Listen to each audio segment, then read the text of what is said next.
तो बच्चों अभी तक हमने पढ़ा था, बहुपद दिया रहता था, उसका शून्यक और शून्यकों का योगफल और शून्यकों का गुणनफल याद करना होता था, ज्ञात करना होता था। लेकिन अब क्या होगा, इसके उल्टा अगर हम सोचे, कहीं पर बहुपद ही ना दिया हो, शून्यकों का योगफल और शून्यकों का गुणनफल दिया हो, ठीक है, शून्यकों का योगफल दिया हो और शून्यकों का गुणनफल दिया हो, अब ये कहे कि आप बहुपद हमको बताइए, समझ में आ रहा है? कहने मतलब अभी तक क्या था, अभी तक आपको बहुपद देता था, आप उसका शून्यकों का योगफल और शून्यकों का गुणनफल का अभी सूत्र हम इसके पिछले पीछे लिखवाए हैं। तो अब हम ये पता करेंगे, शून्यकों का योगफल और शून्यकों का गुणनफल दे करके टीचर पूछेंगे कि बताइए इसका बहुपद क्या होगा। तो ये चलिए इसके लिए क्या फार्मूला हम करेंगे। देखिए, यदि शून्यकों का योगफल और गुणनफल दिया हो, तब बहुपद ही ना दिया हो, तब द्विघात बहुपद ज्ञात करने के लिए एक सूत्र है। क्या सूत्र है? द्विघात बहुपद बराबर एक्स स्क्वायर माइनस शून्यकों का योगफल बाहर एक्स प्लस शून्यकों का गुणनफल। एक बार फिर से करिएगा, एक्स स्क्वायर माइनस कोष्टक में शून्यकों का योगफल बाहर एक्स प्लस शून्यकों का गुणनफल। यानी कि अगर कहीं पर हम एक्स स्क्वायर रख दें माइनस शून्यकों का योगफल जो आया उसको रख दें और एक्स लगा दें, प्लस यहाँ शून्य को गुणनफल जो आया है उसको लिख दें। देखिए यहाँ पर द्विघात बहुपद का क्या मेन फार्मूला होता है, A X square plus B X plus C, यही तो होता है। तो ये बात समझिएगा कि ए तो ए एक्स स्क्वायर हो गया, जो शून्यकों का योगफल होता है ना बाबू, वो समझ लो बी का काम कर रहा है, देखो तब तो बी एक्स होगा, बी का काम कर रहा है, कर रहा है कि नहीं? और जो प्लस शून्यकों का जो गुणनफल का काम कर रहा है सी कर रहा है, कर रहा है कि नहीं? तो वही इसी से हम प्राप्त कर लेंगे, द्विघात बहुपद प्राप्त कर लेंगे, ठीक है। तो चलिए हम एक एग्जाम्पल लेते हैं इसके लिए। तो बच्चों हम एक एग्जाम्पल लेते हैं। एग्जाम्पल क्या है? एक द्विघात बहुपद ज्ञात कीजिए जिनके शून्यकों का योगफल और गुणनफल क्रमशः -3 और 2 है। कह रहा है इसमें द्विघात बहुपद नहीं दिया, जो समीकरण होता था हमको कि हमको शून्यकों का योगफल और गुणनफल ज्ञात करना होता था, तो इसमें लेकिन गुणनफल और योगफल दे दिया है, हमको ज्ञात करना है उस बहुपद को। तो चलिए द्विघात बहुपद को ज्ञात करने के लिए क्या फार्मूला बताएं? द्विघात बहुपद बराबर क्या होता है? बराबर एक्स स्क्वायर माइनस शून्यकों का योगफल, शून्यकों का योगफल प्लस बाहर एक्स प्लस गुणनफल। तब लिखिए एक्स स्क्वायर लिख दीजिए माइनस शून्यकों का योगफल कितना दिया है क्रमशः, देखिए शून्यकों का योगफल और गुणनफल क्रमशः, यानी कि योगफल वाला ये है और गुणनफल वाला ये है। क्रमशः का मतलब यही होता है, क्रमशः का मतलब है कि एक किनारे से योगफल पहले लिखा तो योगफल का पहले वाला है, गुणनफल बाद में लिखा तो गुणनफल बाद वाला। तो शून्य का योगफल कितना है? -3 ना, तो अंदर -3 लिख लीजिए, बाहर क्या लगा लीजिए प्लस, गुणनफल कितना है? 2, तो 2 लिख लीजिए। अब यहाँ पर सही करिए, x square minus minus plus 3x बाहर एक्स हो जाएगा प्लस 2, यानी कि इसका जो बहुपद हो जाएगा द्विघात बहुपद कितना हो जाएगा? इतना, x square plus 3x plus 2। बहुत आसानी से हम उस बहुपद को पता कर सकते हैं। अभी देखिए बच्चों, अब वही चीज उल्टा है, मान लीजिए हमको ये दिया रहता तो हम इसका शून्यकों का योगफल और गुणनफल भी ज्ञात कर सकते थे ना, क्योंकि अभी पिछले में हम आपको सूत्र लिखा है। मान लीजिए यहाँ पर हमको ये पता है, अगर हमको आगे ये पता करना रहे बाबू कि इसके शून्यकों का योगफल और गुणनफल पता करिए, तो हम अभी इतना आ जाएगा, पता करें इसको उस फार्मूले से। तो यहाँ पर हमको कहते हैं शून्यकों का योगफल गुणनफल पता करिए, तो शून्यकों का योगफल क्या होता है? फार्मूला, शून्यकों का योगफल का फार्मूला क्या होता है? -x बटे x का गुणांक है, x का गुणांक बटे एक्स स्क्वायर का गुणांक, एक फार्मूला होता है ना। तो अब समझिएगा ध्यान से, -x का गुणांक कौन है? सुनिए यहाँ पर x का गुणांक कौन है? ये है ना। तो पहले आगे लिखिए -x का गुणांक कितना? 3, तो 3 हो गया बटे एक्स स्क्वायर का गुणांक कितना? 1, देखो इसका कुछ नहीं तो कितना है, तो यानी कि -3 ही तो खाली होगा, 1 का मतलब कुछ है, यानी कि इसका योगफल कितना है? -3 दिया था कि नहीं? -3, वही बात हुआ है, ये दे दिया था, हमको पूछा ये था। अब अगला गुणनफल प्राप्त करते हैं। गुणनफल का फार्मूला क्या होता है? अचर पद सी, अचर पद सी, ये होता ना X square plus B X plus C, यही तो होता है, बटे एक्स स्क्वायर का गुणांक ना ए, एक्स स्क्वायर गुणा कितना होता है 1, तो सी कितना 2, ए कितना 1, एक का मतलब कुछ हुआ नहीं, तो वही बात हुआ -3 आ गया हमारा योगफल और 2 आ गया गुणनफल। वही बात हुआ, इसमें हमको दे दिया था योगफल और गुणनफल दे दिया था, हमको पूछ रहा था ये समीकरण पूछ रहा था उसका द्विघात बहुपद का। तो ऐसे पता कर लेंगे, नहीं पता कर लेंगे। अब हम आएंगे प्रश्नावली, आपके प्रश्नावली 2.1 पर, और 2.1 में सॉरी 2.2 में केवल यही पूछा ही गया है कि इसके शून्यकों का योगफल और गुणनफल ज्ञात करिए और उनकी सत्यता जांच कीजिए। और दूसरा सवाल पूछेगा कि आप द्विघात बहुपद पता करिए। ठीक है, तो चलिए पता करते हैं। हम आते हैं प्रश्नावली 2.2 पर। ओके, तो बच्चों फाइनली हम पहुंच चुके हैं क्लास 10वीं की मैथ चैप्टर 2 के पॉइंट 2.2 पर। अब हम 2.2 के सवालों को लगाएंगे, लेकिन इससे पहले हम कबीरदास जी की एक दोहे के बारे में जानते हैं, उसके बाद हम अपने टॉपिक पर आएंगे। तो कबीरदास जी का एक दोहा है, ऐसी वाणी बोलिए, ऐसी वाणी बोलिए मन का आपा खोए। बोलिए तो, ऐसी वाणी बोलिए मन का आपा खोए, औरन को शीतल करे आपहु शीतल हो। अर्थात सुनिएगा, अब समझिएगा, ऐसी वाणी बोली, हमको ऐसी वाणी बोलना चाहिए कि मन का आपा खो जाए। आप ऐसा बात बोलो ना किसी को कि मन का आपा खो जाए। जैसे कोई बात करते हैं तो ऐसा बहुत ध्यान से सुनने लगते हैं लोग, बहुत उनकी बातों में मंत्र मुग्ध हो जाते हैं। तो हमको ऐसी वाणी बोलना चाहिए कि मन का आपा खो जाए, औरन को शीतल करें, दूसरे को भी शीतल करें, दूसरे को भी ठंडा करें, और आप हो शीतल हो। ऐसा मतलब कहने मतलब ये, ऐसा वाणी मत बोल दीजिए। मान लो किसी गरिया दिए, तो गरिया दिए तो समझ लो मन का आपा नहीं खोएगा, उसका गुस्सा आ जाएगा। औरन को शीतल करने की जगह बात कर रहे हो तो औरन को समझ लो उसका दिमाग गर्म हो जाएगा। किसी गाली दे दो तो उसका दिमाग गर्म नहीं हो जाएगा, तो आपको भी मतलब मार करके ठंडा कर देगा वो भी। इसीलिए हमको क्या करना है, ऐसा वाणी बोलना है कि किसी को दुख ना पहुंचे, किसी को दुख ना पहुंचे। अपने भी, अच्छा आप जब गलत बात बोलते हो ना तो अपने भी दुख होता है और दूसरे को दुख होता ही है। दूसरे का तो दुख होता है लेकिन अपने भी दुख होता है। बाद में फिर जाते हो सोचते काश ना बोले होते तो कितना अच्छा रहता। बाद में तकिया लगा के सोचोगे गलती हो गई, नहीं बोलना चाहिए था बाद में पछताना रहता। इसीलिए हम चलते हैं चैप्टर 2.2। ठीक है, और हाँ जो बोली है ना, जो गलत बात है, अगर एक बार किसी को बोल दिए तो जो एक बार धर्म से छूट जाता तो फिर वापस नहीं आता है।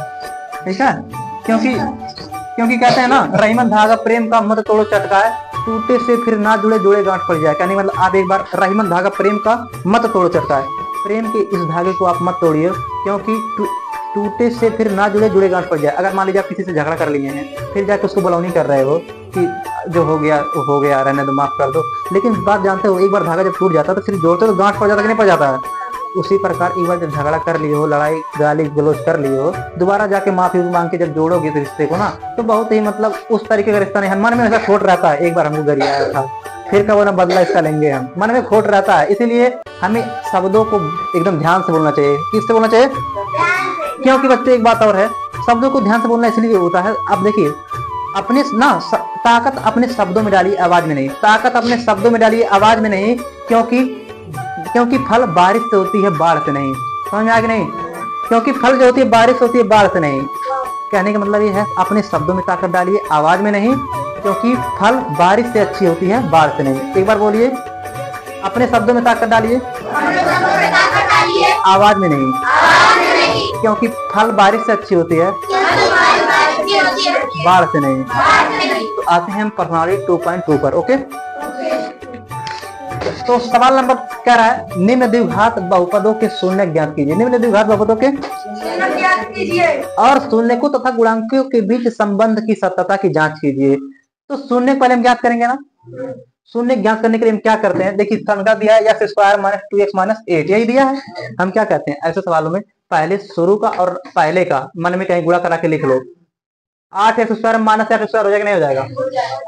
अब बीच वाले को पहले हम इसको उतार लेते हैं, x स्क्वायर को उतार लेते हैं नहीं, बीच वाले को ऐसा हम तोड़ते हैं कि गुणा कराने पर -8x स्क्वायर आ जाए और जोड़ने या घटाने पर -2x आ जाए।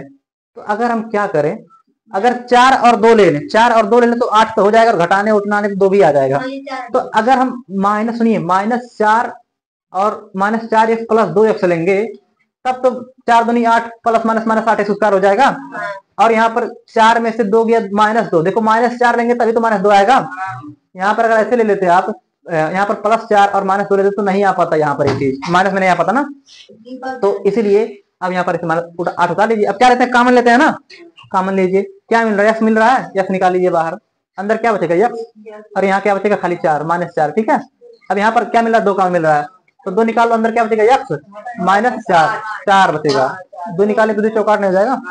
जो इसमें बचता है यही चीज इसमें बचना चाहिए, तभी आपका सवाल समझ लो सही भी है, जो यहाँ पर बचता है यही बचना भी चाहिए, तब समझ लो सवाल सही है। अब अगर फिर ये कॉमन मिल रहा है ना, तो फिर इसको एक कॉमन निकालो, -x -4 बाहर x +2, x बराबर 0 बराबर 0 यहाँ पर कर सकते हैं। देखो एक बार हम इसके बराबर 0, एक बार हम इसके बराबर 0 करेंगे, 2 शून्य प्राप्त होते हैं कि नहीं, द्विघात बहुपद में 2 शून्य प्राप्त होते हैं। तो एक बार हम लेंगे x -4 बराबर 0, तो कितना आ जाएगा शून्य, x बराबर 4, x बराबर कितना आ जाएगा, और एक बार हम ले लें x +2 बराबर 0, तो क्या आ जाएगा, यस कम इन, आइए बैठिए, बराबर कितना आ जाएगा -2, क्या क्या है शून्य, 4 और -2, 4 और, अब हमको क्या कह रहा है कि शून्यकों के बीच, शून्यकों और गुणांकों के बीच संबंध की सत्यता की जांच कीजिए। तो क्या होता है शून्यकों के बीच संबंध, क्या होता है, शून्यकों का योगफल बराबर -x का गुणांक बटे x स्क्वायर गुणांक है, तो पिछले वीडियो में लिखवाया गया आपको। तो यहाँ पर हम इसको समझते हैं, ये तो आप कर लेंगे कि नहीं कर लेंगे। अब देखिए थोड़ा सा एक किनारे चलिए बता देते हैं ताकि आपको भूले ना। संबंध क्या होता है, शून्यकों और गुणांकों के बीच संबंध क्या होता है, शून्यकों का योगफल बराबर, शून्यकों का योगफल यहाँ पर बराबर क्या होता है, -x का गुणांक बटे x स्क्वायर का गुणांक, ठीक है। x स्क्वायर -x का गुणांक क्या होता है, -x का गुणांक, देखो x का गुणांक क्या है, -2, माइनस पहले था, माइनस पहले से लगाना है, और x का गुणांक कितना है, -2, तो -2 फिर से ले लेना है, ठीक है जी, बटे x का गुणांक 1 का है तो 1 रहने दीजिए, कितना गया इसका मतलब, -2 +2 आगे कि नहीं, शून्य का योगफल। अब शून्यकों का गुणनफल ले लीजिए, शून्यकों का गुणनफल बराबर कितना होता है, क्या था, अचर पद c बटे a, c कितना है, -8, केवल 8 नहीं कहेंगे क्योंकि यहाँ पर माइनस है, -8 है, -8 बटे 1 है तो कोई मतलब नहीं है, यानी गुणनफल कितना आ गया -8, और योगफल कितना आ गया 2, -2 नहीं केवल 2, ठीक है। लेकिन हमको करा था संबंध की सत्यता की जांच, सत्यता की जांच करने, यानी कि दोनों को बराबर आना चाहिए कि नहीं। क्या फार्मूला होता है, शून्यकों का योगफल अगर हम ले लें, बात समझिए, शून्य यहाँ पर कहीं बताएं, देखिए शून्यकों का योगफल बराबर क्या होता है, शून्यकों का योगफल बराबर यहाँ पर कितना है, 2 आया है ना, रोको इतना वीडियो बताएं ना, नोट करके बताएं, आगे नहीं लिखने को नहीं। तो देखिए यहाँ पर शून्यकों का योगफल कितना आया है, 2, हमको कह रहा सत्यता की जांच करिए कि क्या शून्य जो हमारे शून्य का आए थे उनका सच में 2 आ रहा है। तो देखिए शून्य को योगफल करिए, 4 और 2 आया है ना, तो 4 और 2 4 शून्य को योगफल तो जोड़ते हैं, 4 प्लस दूसरा क्या है -2, तो 4 में से 2 गया 2 ही तो आएगा, दोनों बराबर बराबर आ गया कि नहीं आ गया, ऐसा तो करते थे पिछले वीडियो में। यहाँ पर गुणनफल आया है, गुणनफल तो हमारा करने पर -8 आ गया सूत्र से, लेकिन सही सही 8 आएगा कि नहीं, देखो शून्य पहले कितना है 4 और दूसरा कितना है -2, 4 दूनी 8 बराबर 8 आ गया कि नहीं आ गया, यानी कि हमारी सत्यता की जांच हो गई। सबसे पहले इस सवाल में क्या करेंगे, पहले हम शून्य ज्ञात करेंगे, जो शून्य ज्ञात करके लाएंगे पहले तो शून्यकों का योगफल वाला फार्मूला लगाएंगे, और शून्यकों का योगफल इसका जोड़ करके देखेंगे, और उधर जो आएगा दोनों बराबर आना चाहिए, तभी हमारा सही है सवाल। और गुणनफल में इन दोनों को गुणा जो करने पा रहा है और जो सूत्र से है दोनों बराबर होना चाहिए, दोनों से बराबर करके दिखाना। अगर हमारा ये चीज सही होगा समझ लो हमारा सवाल सही है, अगर नहीं सही है तो सवाल कहीं गलत किए हो, ठीक है। इतना उतारिए, उसके बाद हम आगे बात करते हैं। तो हमने 2.2 का पहला सवाल देख लिया, पहले का पहला सवाल देख लिया, दूसरा सवाल चलिए हम आपको समझाते हैं। दूसरा सवाल कह रहा है 4x स्क्वायर -4x + 1। हम क्या इसको पहले क्या करा है, शून्य ज्ञात कीजिए पहले इसका, और उसके बाद शून्यकों तथा गुणांकों के बीच संबंध स्थापित कीजिए। शून्यकों के बीच और गुणांकों के बीच क्या संबंध होता है, शून्यकों का योगफल बराबर -x का गुणांक बटे x स्क्वायर का गुणांक, और दूसरा होता है शून्यकों का गुणनफल बराबर अचर पद c बटे क्या होता है x स्क्वायर का गुणांक। हाँ, तो वही बात हुई। तो यहाँ पर हमको पहले शून्य ज्ञात करना चाहिए। शून्य ज्ञात करने के लिए वही नियम बता रहे हैं कि पहले मन में अपने गुणा करा लो पहले और अंतिम वाले से, अब बीच वाले को ऐसा तोड़ो कि गुणा कराने पर वो आ जाए। तो चलिए देखते हैं, 4s² का 1 में गुणा कराएंगे तो 4s² आएगा ना, मन में रखे रहो, ठीक है। अब बीच वाले को ऐसा तोड़ो बाबू कि जोड़ने या घटाने पर -4 आ जाए, और गुणा करने में तो 4 आए, प्लस में है, प्लस में है तो प्लस में आना चाहिए। तो देखो अगर हम -2 और -2 ले लें तो गुणा कराने तो प्लस हो जाता है, 2 दूनी 4 भी, ये भी काम हो गया। अब -2 -2 -4 भी आ जा रहा है, ऐसा तोड़ दे अगर, तो चलिए ऐसा तोड़ते हैं। 4s² इसको उतार लीजिए ऐसे, जो हम सोचे थे गुणा करा करके, उस वाला बीच वाले को तोड़ना है। तो -2s -2s -2s और -25 मत समझ लेना, 2s 2s है, ठीक है जी। चलो थोड़ा अच्छे से कर दे रहे हैं, ठीक है। तब देखो 4s² -2s -2s, देखो गुणा कराने पर इसका देखो क्या आ जाएगा, 2 दूनी 4 s² भी आ जाएगा, यानी कि प्लस माइनस प्लस भी हो जाएगा, 4s² भी हो जाएगा। और जोड़ने पर देखो -2 और -2, 2 उधार और 2 उधार, 4 उधार हो गया कि नहीं हो गया, दोनों काम हो गया हमारा। +1 अंतिम में +1 लिख लो। अब यहाँ पर मेन काम होता है कॉमन लेने वाला। कॉमन लेना जो बच्चा सीख गया वही बच्चे को सवाल आ गया। देखो कॉमन में ये लेना चाहिए कि इसमें हम अंग्रेजी वाले में क्या मिल रहा है हमको, यहाँ से अगर एक s खाली मिल रहा है, देखो क्योंकि यहाँ पर एक s था, यहाँ पर s² भले, लेकिन हम s ही तो क्यों ले सकते हैं, क्योंकि अगर s² लेंगे तो यहाँ पर नहीं मिल रहा है ना, जो दोनों मिलना चाहिए। s मिल रहा है, s निकालिए बाहर।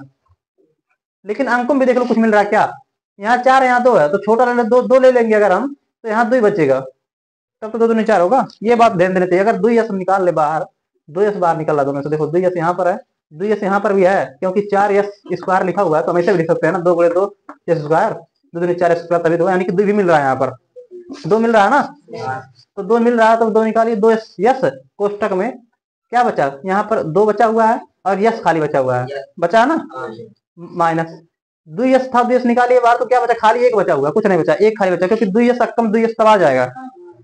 बात को ध्यान समझिएगा। अब देखिए आगे, यहाँ फिर हम यहाँ पर क्या ले सकते हैं, -1 कॉमन निकाल लीजिए। क्यों, क्योंकि देखिए सुनिए, हम क्या कहते हैं, जो इस कोष्टक में आया हुआ है वही इस कोष्टक में भी आना चाहिए। तो इस कोष्टक में कब वो चीज आएगा, जब यहाँ पर हम 1 लेंगे, क्योंकि अंदर हमको 2s -1 बचाना है, बचाना ना, तो हम कोष्टक में यहाँ पर -1 कॉमन ले लेते हैं। क्या ले लेते हैं, तो अंदर क्या बचेगा, 2s बचेगा, क्योंकि 1 2s 2s कम 2s हो जाएगा ना।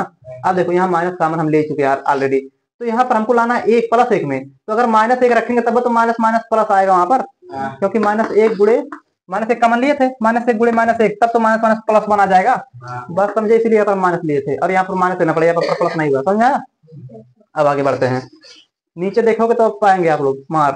देखो अब देखो 2s -1 क्या, देखो है हमको दोनों कॉमन मिल रहा है ना, इसको एक तरफ 1 में लिख लीजिए, क्योंकि 2 जब मिले तुरंत 1 में कर लो।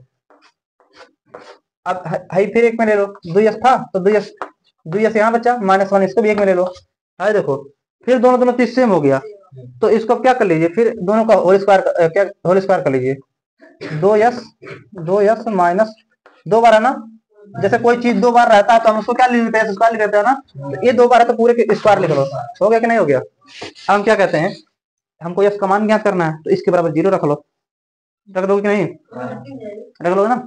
अब देखो तो 2s -1 का होल स्क्वायर है, तो बराबर 0 रखो हमको शून्य को के लिए, ठीक है। एक बार हम क्या कहते हैं, स्क्वायर को उधर भेजो तो करनी बन जाता है। तो देखो 2s था -1, इसको भेजकर करनी में आना, तो 0 करनी मतलब 0 ही रह जाएगा, क्योंकि 0 को करनी में लेंगे तो 0 ही तो रहेगा। अब क्या बचा हमारे पास, 2s इधर रोको और उधर भेज लो 1 को, ठीक है, माइनस था उधर जाएगा, कितना जाएगा प्लस में, s बराबर कितना आ गया, 1/2। देखो इधर नीचे भेज दिए 1/, यानी कि इसका शून्य क्या आ गया, 1/, हाँ। अब देखते हैं 1/2 क्या बाबू, थोड़ा सा वीडियो रोको बताएं। तो यहाँ पर देखिए s बराबर 1/2 आ गया ना, आगे कि नहीं। तो देखिए जब यहाँ पर दोनों चीज कॉमन मिल गया था हमको, तो यहाँ पर शून्य का जो है 1 ही आपको दिख रहा है, लेकिन शून्य 2 आया है, दोनों सेम ही आया, 1/2 1/2, क्योंकि अगर हम यहीं पर बराबर एक बार इसको बराबर 0 लेते तो इसका भी 1/2 आता, एक बार इसके बराबर 0 लेते तो इसका भी 1/2 आता, यानी कि जो शून्य कहाँ है, ये 2 शून्य का द्विघात बहुपद है, लेकिन दोनों सेम है, यानी कि 1/2 जो आया बाबू, 1/2 का 1/2 2 बार आएगा, है कि नहीं, है कि नहीं। तो 1/2 1/2, यानी कि इसका 2 शून्य का है जो कि सेम है, 1/2 2 बार 1/2, यानी कि 1/2 और 1/2, क्योंकि अगर यहीं पर हम बराबर 0 एक बार इसके लेते तब भी 1/(x) दिया था, यहाँ पर लेते तब भी 1/2 ही आता। बात समझ में आया? अब हमको क्या करना था, शून्य को किस और गुणांक के बीच सत्यता की जांच करना था ना, संबंध का। तो शून्य को का योगफल क्या होता है, शून्य को का बराबर क्या होता है, रुको, शून्य को का योगफल, शून्य को का जोड़ने पर कितना आएगा, शून्य के 1/2 प्लस 1/2 है ना, एक शून्य कितना 1/2 प्लस दूसरा शून्य कितना 1/2, और शून्य को का योगफल हमारा क्या आया, -b कितना, -b, देखो माइनस लगा लो पहले से, अब -4 पहले से, b की जगह करना -4, तो -4 रख लो, यस नहीं यस तो वो है ना, बट ए कितना है, यानी कि यस स्क्वायर गुणा ये कहते हैं ना, यस स्क्वायर गुणा करना है 4। अब देखो दोनों सेम सेम आना चाहिए, इधर का भी और इधर का भी सेम आना चाहिए। इधर तो माइनस प्लस हो गया, 4 से 4 काट देंगे, 1 आ जाएगा कि नहीं आ जाएगा, 1 आ जाएगा ना, उधर कितना आ गया 1, और इधर देखते हैं 1 आना चाहिए, 2 प्लस लिए तो 2 आ गया। ऐसे भी देख लीजिए आप, 1/2 को आधा कहते हैं, आधा आधा 1, ऐसे भी कर सकते हैं, 1 आ गया कि नहीं आ गया, लेकिन आप नहीं समझ पा रहे तो ला से लीजिए, 2 का एलसीएम 2, और 1 2 1 कम 1 प्लस 1 1 1 2 2/2 काट दिए, आगे कि नहीं आ गया, उधर भी 1 आ गया, यानी कि हमारा शून्य को का योगफल सही है। गुणनफल भी देख लेते हैं, गुणनफल मतलब शून्य को गुणनफल, गुणनफल अब का सूत्र क्या होता है, अचरपद c बटे a, x स्क्वायर का गुणांक, देखिए ये 4 है ना, गुणनफल करिए शून्य को का 1/2 गुणे 1/2, इधर का 1/2 ये हो गया, और c कितना है, c हमारा है 1 बटे a कितना है 4 है, 1/4 आना चाहिए, तो 1/4 देखो आ भी गया, 1 कम 1 2 दूनी 4, कितना आ गया 1/4 बराबर 1/4। क्या हमको सारा सवाल बताना पड़ेगा क्या, अब आप लोग सभी सवाल लगा लीजिए, 2 तक हम बता दिए, 3 4 कितने सवाल हैं, उसके बाद जो भी आप लगाइएगा, थोड़ा सा हम हिंट दे देते हैं आपको। तो हम पहुंच चुके हैं सवाल नंबर पहले के तीसरे को, अब आप लोग अपने खुद से लगाने का प्रयास कीजिएगा, लेकिन हम थोड़ा सा हिंट आपको दे देते हैं कि कैसे करना है। देखिए तीसरा सवाल, उसी का सवाल तो वही है कि इसका शून्य ज्ञात कीजिए, उसके बाद उसके गुणांकों और शून्य के बीच संबंध की सत्यता की जांच कीजिए। सवाल देखिए वही है, 6x² -3 -7x। अब देखो इसमें दिक्कत क्या है, देखो द्विघात बहुपद का मेन फार्मूला क्या है, ax² -bx + c ना, तो इसमें c को आगे कर दिया है, देख लीजिए bx को पीछे रखा है बच्चा, ताकि कंफ्यूज हो जाए बच्चा, ताकि वाला ना इसलिए ऐसा दिया ताकि बच्चे अपने मन में हाई वाला गुणा करा के बैठा हुआ है, 6 7 42, ऐसा गुणा करो, इसको ऐसा तोड़ो कि 42 आ जाए, आपको कंफ्यूज करने के लिए दिया है। c को कर दिया है आगे, b को कर दिया उधर, तो पहले इसको सही से सेट कीजिए बच्चों, सेट ऐसे कीजिए, 6x² ऐसे लिखिए, और इसको आगे लाइए bx को, bx देखो ax² -bx + c, यानी कि -3 है ना, तो -3 ऐसे कर लो। अब तब वाला दिमाग में दौड़ाना कि हमको ऐसा तोड़ो इसको, 6 × 18 x² हो गया, ऐसा तोड़ो इसको बीच वाले को कि गुणा करने पर 18 आ जाए, और जोड़ने या घटाने पर -7x, देखो ये भी माइनस है, 6 × 18 -18 है, देखो माइनस में था, ऐसा गुणा कराओ कि गुणा करने पर -18x² आ जाए, और घटाने पर क्या आ जाए 9, और 2 ले लें तो हमारा काम हो जाएगा, 9 दूनी 18 भी हो जाएगा, और घटाने पर -7x भी आ जाएगा कि नहीं आ जाएगा। लेकिन इसमें बात ध्यान यहाँ पर ये देना है कि 9 2 तो हम ले लेंगे, लेकिन हमको लाना घटा करके -7 ना, तो अगर -9 में लेंगे तब तो 7 आएगा माइनस में, अगर +9 ले लिए और 2 ले लिए तो गड़बड़ा जाएगा। तो यहाँ पर यही बात देना है, यहाँ पर -9 लेना +2 लेना, जानते क्यों, क्योंकि -9 और +2 तब जाकर -7 होगा, है कि नहीं।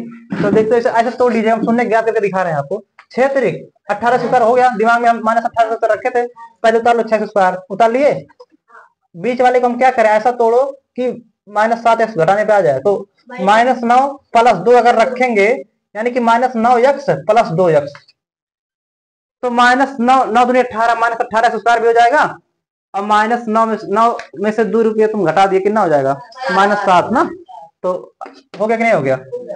अब कामन लेना सीखो, क्या कामन मिल रहा है इसमें, 6 नहीं कामन मिल रहा है, क्योंकि 9 का पाना कहाँ 6 में आता है, लेकिन 3 का पाना दोनों आता है, 3 दूनी 6 3 3 तो 3 भी मिल रहा है यहाँ पर, और यहाँ पर x भी मिल रहा है 1, ठीक है, तो 3 मिल रहा है इनके पहाड़े में, देख लो, और x मिल रहा है, तो 3x बाहर निकालो, अंदर क्या बचा 2 बचा, और x बचा, क्योंकि x² था ना, और यहाँ पर क्या बचा 3 3 बचा, और x नहीं बचा क्योंकि x निकाल चुके हैं, ठीक है। हम क्या कहते हैं, जो इसमें बचा है वो भी उसमें बचना चाहिए, तो यहाँ पर देखो 2x - 3 2x - 3 था, तो खाली एक कामन लो, क्या कामन लो +1 कामन लो, यहाँ पर +1 कामन लिए, तो 2x बचा अंदर और -3 बचा, क्योंकि देखो प्लस लिए थे तब प्लस माइनस तभी आएगा, अगर यहाँ पर प्लस होता ना तो यहाँ पर हम माइनस कामन लेते हैं, ताकि तब माइनस प्लस हो जाए, ये बात ध्यान रखना। अब देखो है दोनों, देखो ये दोनों सेम है, इसको एक तरफ ले लो, 2x - 3 और ये दोनों एक में ले लीजिए, 3x प्लस 1। अब एक बार इसको इसके बराबर 0 रखिए, एक बार इसको बराबर 0 रखिए, दो शून्य का आएंगे, 2x माइनस 3 बराबर जब 0 रखेंगे तो यह बराबर कितना आ जाएगा, इसको भेजेंगे उधर 3 हो जाएगा प्लस में, और बटे में चला आएगा 2, 3/2। और इसको एक बार लीजिए, 3x प्लस कितना है 1, तो 1 बराबर 0, 3 यहाँ पर x 3x रोकेंगे पहले, उधर भेजेंगे तो -1 होगा, और 3 को फिर बाद में नीचे भेज देंगे, कितना आ जाएगा -1/3, यानी कि इसके दो शून्य का है -1/3 और एक आया 3/2। अब इन्हीं दोनों का वो वाला सूत्र लगा लेना, संबंध हमको लगाना ना, तो शून्यकों का योगफल और शून्यकों का गुणनफल पे रख के देख लेना, दोनों बराबर आना चाहिए, इधर का भी और उधर का भी। अगर दोनों चीज सही हो जा रहा है तो आपका सवाल सही है, ठीक है। ये हिंट था, वैसे तो हमने सब लोग सवाल बता ही दिया। अगला सवाल देखिए, अगले सवाल में क्या दिक्कत है। अगले सवाल में है 4u² है प्लस 8u है, और प्लस एक चीज नहीं दिया है, सी नहीं दिया है, तो हम क्या बताए, सी केवल नहीं दिया है ना, सी नहीं दिया ना, तो हम क्या होता है कि जिसका कोई नहीं होता उसका कोई नहीं होता, क्योंकि ऐसा कोई नहीं होता है जिसका कोई नहीं होता है, क्योंकि अगर कोई नहीं होता तो यहाँ कोई नहीं होता, तो यहाँ कोई नहीं होता, तो जिसका कोई नहीं है उसका तो 0 तो रहा होगा, 0 तो रहा होगा ना। लेकिन यहाँ पर एक सवाल और आसान हो जाएगा, अगर हम इसको यहीं पर 0 बराबर 0 कर लें, देखो यहीं पर बराबर 0 करो कि हम शून्य को सीधे निकाल रहे हैं, यहाँ पर क्या कॉमन मिल रहा है, यहाँ पर देखो 4 भी कॉमन मिल रहा है, 4 भी मिल रहा है, u भी मिल रहा है, तो यहाँ पर बचेगा खाली u, और यहाँ पर क्या बचेगा, यहाँ पर क्या बचेगा 4 बराबर 0, ठीक है। यहाँ पर कुछ करना ही नहीं था। अब देखो यहाँ पर गुणा में है ना, अब गुणा में एक बार इसको नीचे भेज के देख लीजिए, सुनो 4u को नीचे भेजिए तो 0 हो जाएगा, गुणा में जाता तो बटे में हो जाता है ना, तो देखो यहाँ पर एक बार उसको भेज कर देखिए, क्योंकि गुणा में है u 4u प्लस 4 बचेगा यहाँ इधर, उधर जाएगा एक बटे में 0/4u, तो 0 हो जाएगा कि नहीं हो जाएगा। तो अब u बराबर कितना आ गया -4। जो चीज समझ लो यहाँ पर 2 बार गुणा में यहाँ पर छिपा है, वही चीज यहाँ पर आ गया हमारा। एक बार इसको भेज लो नीचे और एक बार इसको नीचे भेज कर देख लो, u बराबर कितना है -4, और एक बार इसको नीचे भेज के देख लो। तो चलो भेजते हैं, तो भेजो। अगर हम इसको भेजें नीचे ये 4u को, ठीक है, u प्लस 4 को, तो इधर बचेगा 4u, बचेगा नहीं। अब u प्लस 4 पूरा नीचे गुणा में था ना, इसलिए बटे में आ गया, तो 0/u प्लस 4 आएगा तो 0 हो जाएगा कि नहीं हो जाएगा, हो जाएगा ना, तो 0। अब u बराबर फिर 4 नीचे जाएगा तो 0, यानी कि इसके दो शून्य का है, एक आया -4 और एक आया 0, दोनों को नीचे भेज करके देखना है बाबू, ठीक है। ये था इसका हिंट। अब इसका फिर शून्यकों का योगफल और शून्य को गुणनफल पे रख के देख लीजिएगा, सही आना चाहिए। यहाँ पर c क्या लेंगे, यहाँ पर c को -0 लेंगे, ठीक है, 0 लेंगे प्लस, ठीक है। अब देखो ये तो और आसान है, t² है, t² को ऐसे सीधे, क्योंकि शून्य ज्ञात करना है, तो -15 बराबर 0 कर लीजिए। अब 15 को उधर भेज लिए, t² बराबर 15 हो जाएगा। अब स्क्वायर उधर जाता तो करणी बन जाता है, तो t बराबर प्लस माइनस करणी में 15, प्लस माइनस करणी में, यानी कि एक बार t का मान +15 करणी में 15 आया और एक बार माइनस करणी में 15 आया। अब फिर वही शून्य को योगफल और शून्य को गुणनफल याद करिए, संबंध स्थापित कर लीजिएगा। अगला सवाल फिर बता दे रहे हैं, साफ सारा तो बता ही दिए। अगला देखिए, देखो ax² plus bx plus c दिया, समझ लो दिया है, ये नहीं कि कुछ आगे पीछे किया, सही दिया है।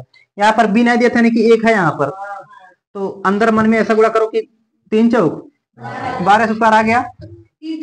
तो ऐसा हम इसको तोड़े कि घटाने या जोड़ने पर 1 आ जाए, और अगर हम तो अगर हम 4 और 3 ले लें तो आ जाएगा, नहीं आ जाएगा, 3 और 4 लेने को आ जाएगा नहीं, लेकिन लेने पर यह ध्यान रखना है कि हमको लाना है -1 में। तो -1 में कब आएगा, अगर हम बड़ा वाला माइनस लेंगे तभी ना, तो इसीलिए पहले इसको उतारो, 3x² -4x प्लस 3x, तब तो आएगा गुणा करने, देखो माइनस प्लस माइनस तब तो गुणा में आएगा, देखो 4 3 12x² आ गया, और घटाने पर -1 भी आ गया। कॉमन लेने बहुत अच्छा आपको आना चाहिए। यहाँ पर अंक नहीं मिल रहा, 3 4 दोनों नहीं मिल रहा, क्या इसमें पहाड़ा आपको मिलता है क्या, नहीं, तो यो मत कॉमन लीजिए, खाली x मिल रहा है, x निकालिए बाहर, अंदर क्या बचेगा 3x, यहाँ क्या बचेगा 4 बचेगा। तो क्या कहते हैं, जो इसमें बचा उसमें वही उसमें बचना चाहिए, तो बचा ही वैसे बचा भी है, तो बाहर क्या रख लें, +1 रख लें, +1 रख लेना, तब तो अंदर बचेगा, तो 3x यहाँ -4। अब ये दोनों मिल रहा है तो एक तरफ कर लिए, 3x -4 एक में कर लीजिए, और x + 1 को 1 में कर लीजिए, जो यहाँ पर बचता और यहाँ पर बचता ना, इसको 1 में कर लेते, पता चला। अब फिर वही शून्य निकाल लो, एक बार इसको रख लो, और एक बार उसको रख लो, हो जाएगा ना। इसका शून्य कितना आ जाएगा, x बराबर 4/3, इसका शून्य क्या आ जाएगा, x बराबर -1। तो आशा करते हैं पहला सवाल समझ में आया होगा। अब हम बढ़ते हैं दूसरे सवाल की तरफ। आप लोग आप इसको एक बार प्रैक्टिस कर लीजिएगा। रोको वो। तो हम पहुंच चुके हैं सवाल नंबर दूसरे पर, प्रश्नावली 2.2 का सवाल नंबर दूसरा। कह रहा है एक द्विघात बहुपद ज्ञात कीजिए, यानी कि इसमें द्विघात बहुपद नहीं दिया है, जिसके शून्यकों का योगफल तथा गुणनफल क्रमशः नीचे दिया गया है। गुणनफल देखो, योगफल दिया है, गुणनफल दिया है। अभी कल एक सवाल बताए थे आपको कि जब शून्यकों का योगफल और गुणनफल दिया रहे, बहुपद ना दिया रहे, तो उल्टा आप कैसे प्राप्त करेंगे। मतलब पहले बहुपद दिया रहता था, हम योगफल और गुणनफल प्राप्त करते थे, अचर पद सीव करके सब करते थे ना, -x/x² गुणांक। लेकिन इसमें वो चीज नहीं दिया है, हमको -x/x² का गुणांक दिया हुआ है। तो हमको प्राप्त करना है क्या, बहुपद। तो कल एक फार्मूला लिखवाए थे, क्या, द्विघात बहुपद ज्ञात करने के लिए एक सूत्र लिखवाए थे, द्विघात बहुपद बराबर x² माइनस शून्यकों का योग को गुणे x प्लस शून्यकों का गुणनफल, ये लिखवाए थे ना। तो अब देखते हैं तो क्या हो जाएगा, x² तो x² रख दीजिए, इस सवाल में माइनस लगा दीजिए। शून्यकों का योग कितना है, शून्यकों का 1/4 है ना, 1/4 x बाहर लगा दीजिए, प्लस शून्य का गुणनफल कितना है, -1 लगा दीजिए। अब देखिए x² minus plus minus 1/4 x हो जाएगा ना, क्योंकि गुणे में है ना, प्लस माइनस -1, यही हो गया आपका बहुपद है, यही चीज द्विघात बहुपद आपका यही है। दूसरे सवाल में ऐसे करिए, क्या सूत्र होता है, x² बैठिए आइए माइनस शून्यकों का योग कितना है, करणी में 2, पहला का योगफल है, दूसरा का गुणनफल है, करणी में 2 x बार x था ना, x लगा दिए, और प्लस शून्य को गुणनफल कितना 1/3, ये वाला हो गया इसका आंसर। लेकिन ये सीधे मत लिखिएगा, पहले सूत्र लिखिएगा तब लिखिएगा वो। तीसरा सवाल देखिए, तीसरे, हाँ सब में लिखा सूत्र। तीसरे सवाल में देखिए x² माइनस शून्य का योग कितना है 0, बाहर x होता है x लगाओ, प्लस शून्य का गुणनफल कितना, करणी 5। इसका यानी कि सुनो, इसका ऐसे भी आंसर दे सकता, सुनिए, क्योंकि 0 मतलब गायब हो गया, x² प्लस करणी 5 केवल दे दे तब भी सही है, क्योंकि जिसका कोई नहीं होता उसको कोई नहीं होता, क्योंकि ऐसा कोई नहीं होता जिसका कोई नहीं होता है, क्योंकि ऐसा अगर नहीं होता तो यहाँ कोई नहीं होता। तीसरा चौथा सवाल, अब अगला सवाल लगा लेंगे ना। आशा करते हैं चैप्टर 2.2 समझ में आया होगा। ऐसे ही मेहनत करके आगे बढ़ते रहिए। जय हिंद, जय भारत।